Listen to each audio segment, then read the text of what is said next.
there is going to be fear. It is terrifying. You have to be willing to die. You have to be willing for this mask to die in order to know who you truly are. It is incredibly terrifying, spending decades, almost your entire life, becoming something that at the bottom was based on a lie, even if you've succeeded at it, especially if you've succeeded at it. It's harder for those people to let that go than it is the people that were struggling. I hit rock bottom. I was homeless twice. It was easy for me because nothing in my life was working. I had to be willing to do whatever it took to break through. One of the things I say in my book at the very end is to make truth the most important thing. When you are faced with a mask, when you look in the mirror, and the mask that you present into the world doesn't match up with the reality of who you are, it takes tremendous courage to look at that, to admit that. You have to start telling the truth. Are you willing to look at this? Are you willing to change? Are you willing to give all of that up to actually find love, peace, fulfillment, truth? If you aren't, that's fine. It's totally fine.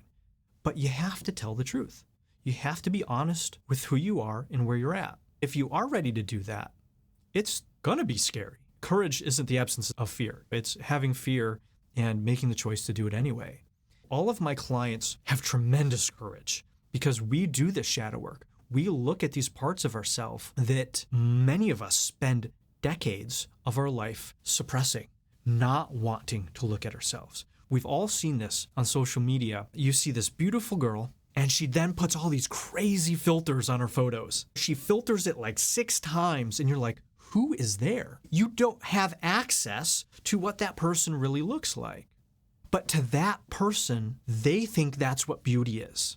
They think that's going to get them the love, the validation, the approval, the attention, whatever it is.